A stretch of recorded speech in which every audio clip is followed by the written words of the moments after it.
Hello everyone, welcome to my channel.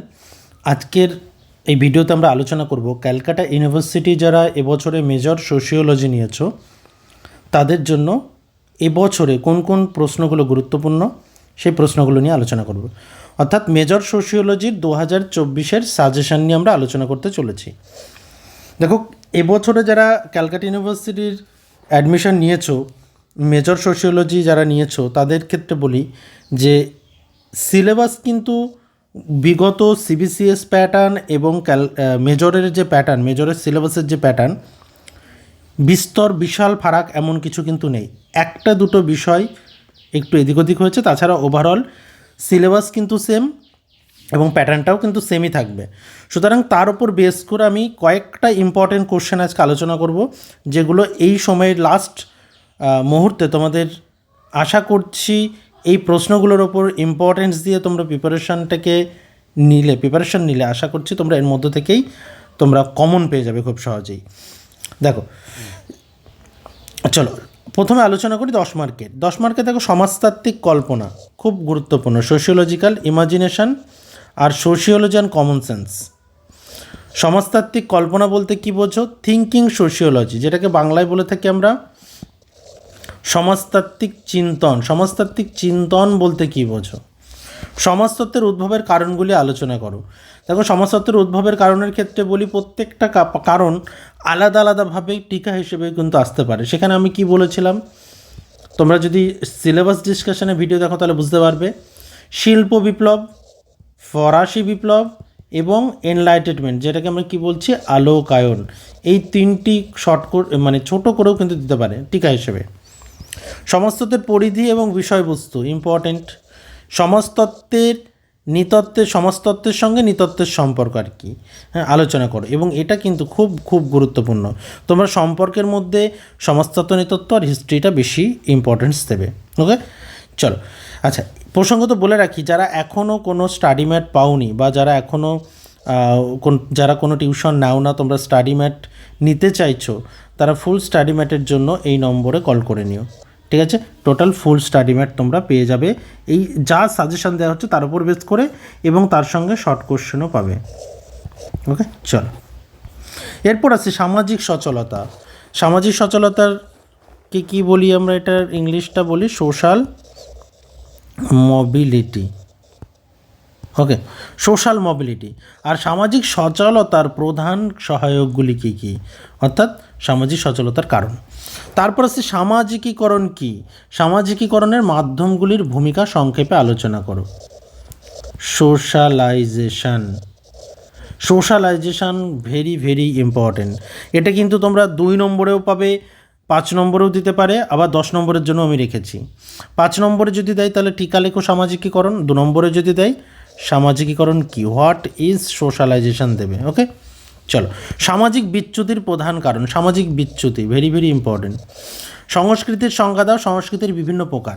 এই সংস্কৃতির বিভিন্ন প্রকারের মধ্যে যে টাইপসগুলো রয়েছে এইগুলো থেকে কিন্তু তোমরা টিকা পেতে পারো। অর্থাৎ এই একটি প্রশ্ন তৈরি করলে 10 নম্বরের জন্য, এটা একই সঙ্গে প্যারালালি তোমাদের 5 নম্বরের জন্য আশা করছি এটা তোমাদের তৈরি হয়ে যাবে। ওকে, তারপর আসছি আমরা সমাজতত্ত্বের সঙ্গে ইতিহাসের সম্পর্ক। দেখো, এগুলো তোমরা 5 মার্কের জন্য দেখবে। আমি বললাম যে নৃতত্ত্বের সঙ্গে সম্পর্ক দেখবে, আর সমাজতত্ত্বের সঙ্গে ইতিহাসের সম্পর্ক দেখবে, হিস্ট্রির সঙ্গে কী সম্পর্ক। এবং এগুলো একই সঙ্গে 2 মার্কসের প্রিপারেশনটাও কিন্তু নিয়ে রাখবে। সমাজ কি, সমাজের বৈশিষ্ট্যগুলি রেখো। দেখো, সমাজ কি, হোয়াট ইজ সোসাইটি, এই হোয়াট ইজ সোসাইটিটা কিন্তু তোমরা 2 নম্বরে পেতে পারো, 2 মার্কসের জন্য দেখে রেখো। সম্প্রদায়ের প্রধান বৈশিষ্ট্যগুলি কি কি, সম্প্রদায় ইংলিশে কি বলে থাকি আমরা, কমিউনিটি। ওকে, তারপর আসছে আমরা সামাজিক গোষ্ঠী বলতে কী বোঝো। এই যে প্রত্যেকটা, দেখো, সম্প্রদায় কি, সমাজ কি, সামাজিক গোষ্ঠী কি, এগুলো সামাজিক গোষ্ঠীকে কী বলি আমরা ইংলিশে সোশ্যাল গ্রুপ। এই সোশ্যাল গ্রুপ কিন্তু তোমাদের শর্ট কোশ্চেন আসতে পারে। তো তোমরা অবশ্যই অ্যাট ফার্স্ট তোমরা প্রিপারেশন নেবে যে হোয়াট ইজ সোশ্যাল গ্রুপ, তারপর সোশ্যাল গ্রুপের টাইপস। আর এই যে সোশ্যাল গ্রুপের টাইপস, এই টাইপস থেকে কিন্তু তোমরা শর্ট কোশ্চেন পাবে 100%, একদম কনফার্ম। এখান থেকে তোমরা একটা 2 নম্বরের মার্কস, 2 কোশ্চেনের একটা 2 নম্বরের একটা কোশ্চেন কিন্তু পাবেই। সামাজিক গোষ্ঠীর ধরন, এই সামাজিক গোষ্ঠীর ধরনগুলো কিন্তু তোমরা দেখে রাখবে। যেমন মনে করো প্রাইমারি গ্রুপ, সেকেন্ডারি গ্রুপ, এই টাইপসটা কে করেছেন, হ্যাঁ, সংজ্ঞা দুটো, একটা দুটো করে এক্সাম্পল দেখে রাখবে।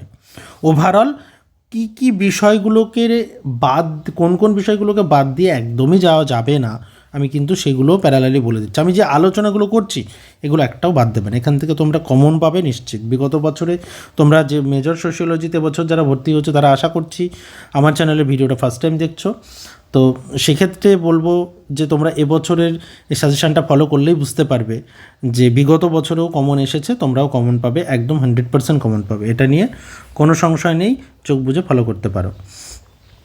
এরপর আসছি আমরা আরও কিছু ইম্পর্টেন্ট কোশ্চেন। দেখো, সংঘ ও প্রতিষ্ঠান, অ্যাসোসিয়েশন এবং ইনস্টিটিউশন, বিশেষ করে যারা ইংলিশ মিডিয়ামের আছো তারা আশা করছি ইংলিশ টার্মগুলো দেখলে বুঝতে পারবে। অ্যাসোসিয়েশন এবং ইনস্টিটিউশনের মধ্যে ডিফারেন্সটা কী? ওকে, সংস্কৃতি কী, সংস্কৃতি কী এর বৈশিষ্ট্য আছে, এটা আমি আগেও বললাম যে হোয়াট ইজ কালচার, কালচার থেকে কিন্তু আসবে। কালচার কাকে বলে, কালচারের বিভিন্ন ধরন দেখলাম, আর এখানে দেখবে কি কালচারের বৈশিষ্ট্য, ক্যারেক্টারিস্টিক্স। সংস্কৃতির বিলম্বন, very very important. What is cultural lag, তোমাদের এখান থেকে যদি আসে কি আসবে, what is cultural lag. Okay, cultural lag এই শব্দটির উদ্ভাবন কে করেছেন? উইলিয়াম অকবার্ন। উইলিয়াম অকবার্ন করেছেন, তার সোশ্যাল চেঞ্জ নামক গ্রন্থে তিনি দেখিয়েছেন। এবং এখানে কি দেখিয়েছেন এটা আমরা আলোচনাও করেছিলাম যে মেটেরিয়াল আর নন মেটেরিয়াল দুটো কালচারের মধ্যে দুটো কালচারের যে বেড়ে ওঠা, তার এই যে ডেভেলপমেন্ট, তাদের ডেভেলপমেন্টের যে অসামঞ্জস্যতা, তার ফলে যে ল্যাগটা তৈরি হচ্ছে সেটাকেই কালচারাল ল্যাগ বলেছেন। তো তোমরা সংস্কৃতির বিলম্বন বলতে কী বোঝো এটা দেখবে, বা অনেক সময় টিকা হিসেবেও কিন্তু আসতে পারে। ওকে, এবং এখানে আরেকটা গুরুত্বপূর্ণ পার্ট যে কালচারাল প্লুরালিজম, এটা টিকা হিসেবে দেখবে। আর এখানে এই যে টাইপসগুলো আমি বললাম, এই টাইপসগুলো কিন্তু তোমরা 2 নম্বরের জন্য দেখে রাখো। What is consumer culture, what is elite culture, এটা একদম কনফার্ম তোমরা 2 মার্কসের কোশ্চেন এখান থেকে কিন্তু একটা পাচ্ছ। তারপর চলে আসে আমরা সামাজিক প্রক্রিয়া। দেখো তোমাদের সিলেবাসটা কিন্তু বেশ বড়, আমি সেজন্য প্রত্যেকটা স্লাইডে দেখো 4-5টা করে কোশ্চেন রেখেছি, 10 এবং 5 মিলিয়ে, এবং তার সঙ্গে সঙ্গে আমি ছোটো প্রশ্নগুলো বলে দিচ্ছি। সামাজিক প্রক্রিয়া কি? Social process. সোশ্যাল প্রসেসের অনেকগুলো ধরন আছে, প্রত্যেকটা ধরনের ছোট ছোট করে সংজ্ঞা দেখে রেখো।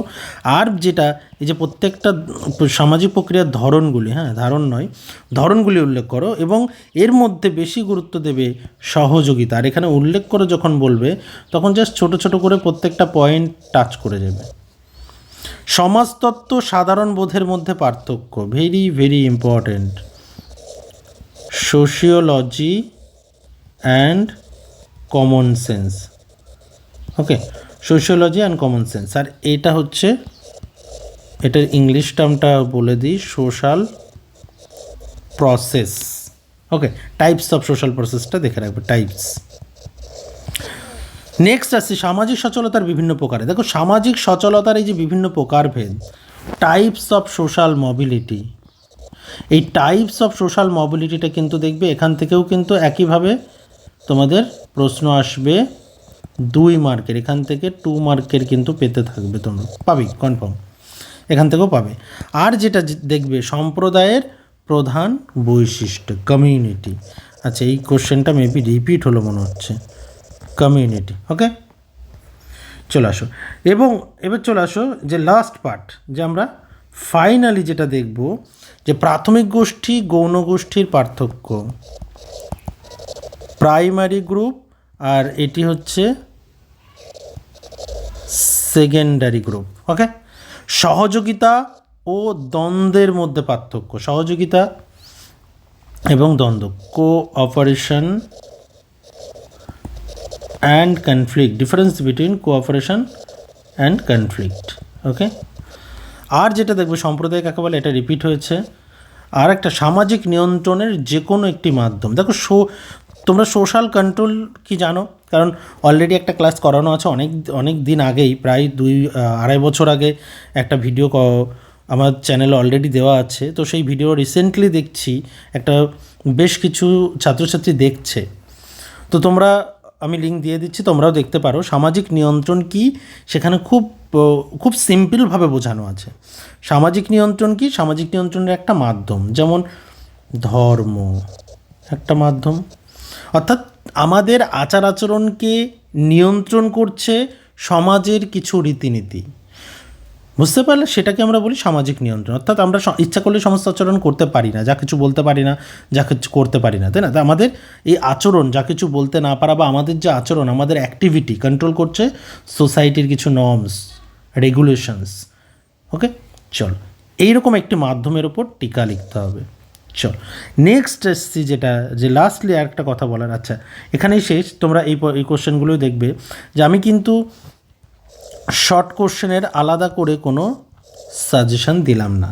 অর্থাৎ তোমরা, আমি যে বিষয়গুলোর ওপর গুরুত্ব দিতে বললাম সেই বিষয়গুলোর ওপর কিন্তু তোমরা গুরুত্ব দাও, তাহলেই 2 মার্কের কোশ্চেন তোমাদের ওখান থেকে রেডি হয়ে যাবে। প্যারালালি ওই পার্ট থেকে তোমরা অ্যাটেন্ড করতে পারবে। ওকে, আশা করছি এই সাজেশনের ওপর বেস করে তোমাদের প্রিপারেশানটা বা প্রিপারেশানটা নাও, তোমরা প্রিপেয়ার্ড হও। আশা করছি তোমরা এর মধ্যে থেকে কমন পেয়ে যাবে। খুব শীঘ্রই দেখা হচ্ছে পরের ভিডিও। এর মধ্যে থেকে যদি কোনো টপিক নিয়ে আলোচনার প্রয়োজন হয় বা তোমাদের ক্লাসের প্রয়োজন হয় তাহলে তোমরা জানিও। আরেকটা বিষয় বলে রাখি যে তোমরা যারা এখনও চ্যানেল মেম্বারশিপ নাওনি, তোমরা 29 টাকা দিয়ে চ্যানেল মেম্বারশিপটা নিয়ে নিও। তাহলে তোমরা বেশ কিছু ভিডিও সেখানে আছে, তোমরা প্যারালালি সেই ভিডিওগুলোতে দেখতে পাবে। আর যারা পেইড স্টাডি ম্যাট নিতে চাইছো তারা এই নম্বরে তোমরা অবশ্যই যোগাযোগ করে নিও।